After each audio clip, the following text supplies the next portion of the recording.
Well, I came to Clark coming in as a pre-med and with pre-med major and with a minor in Spanish. And that all changed by midterm of my freshman year, and I switched it to a double major in communications and Spanish. And from then on, I just stuck to it, and I have just, I guess now, like my set dream of like just helping people in general.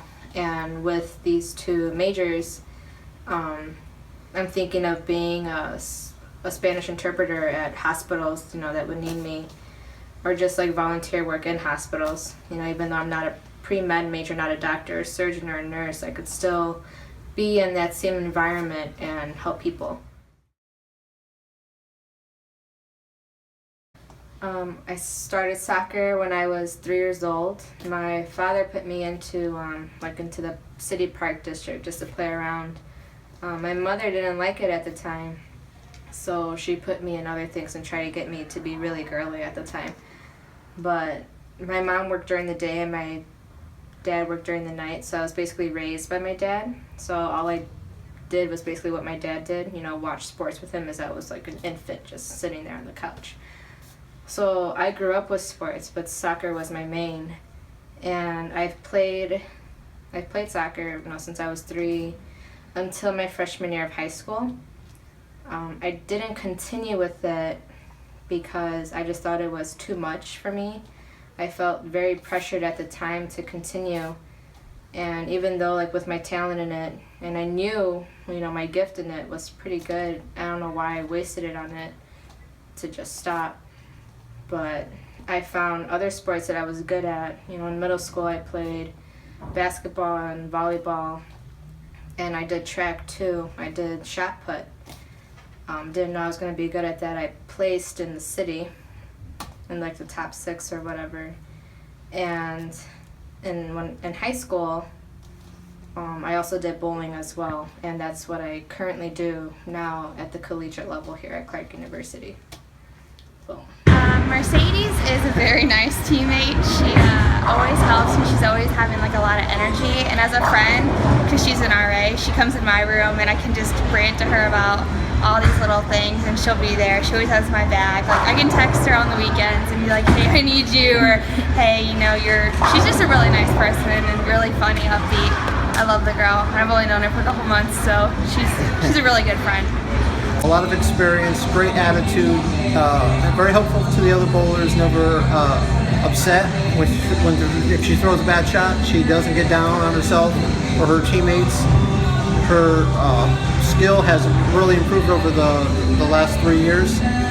She went from JV to a regular starter, and I expect great things for her from here on out for the rest of this year and all of next year. She'll be a regular starter, and she contributes a lot to the team, like I said, and personality, hard work, and sportsmanship.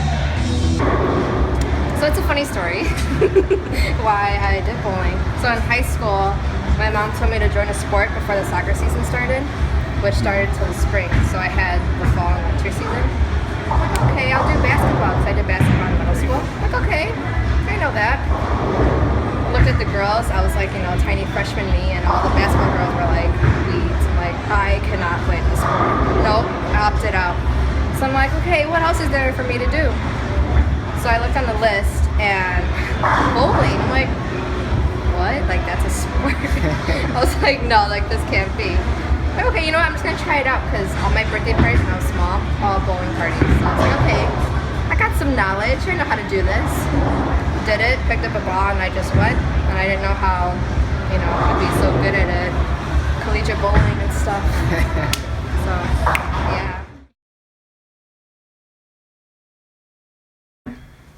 So 2 years ago, I found out that the Women's World Cup was going to be held in Canada. And here I am, I'm like, even though I didn't continue with soccer, I still follow it, men's and women's.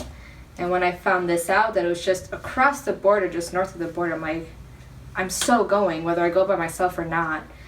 And I told my mom this. My mom's like, what the beep? But yeah, she was just cussing it out at me. I'm like, I don't care. So time kept getting closer and closer, and I really wanted to go. You know, this was just one of my big dreams. Like, whether when I was 3 years old, my dream was to be in the World Cup, but now that I'm 20 years old and I don't continue it, I was still there, and just fulfilling that dream was amazing. So all in all, I went with my mom, had to go with someone, wasn't going to travel alone. We went to Montreal, and it was the quarterfinal match of the tournament, and it was Germany versus France.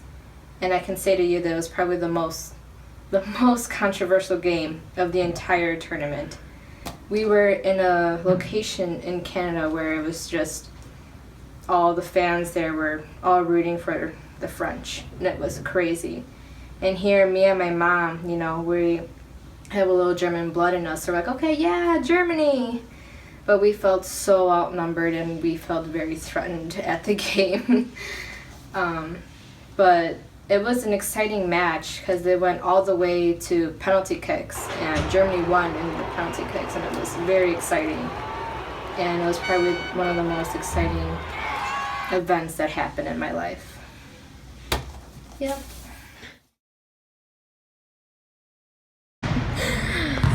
So, why aren't you a dancer? You'll see. Go!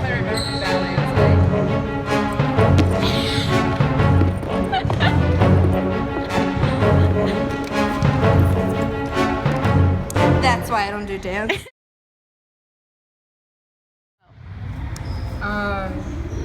For my future, well, after grad school, I plan on going to graduate school and continuing my studies in communication.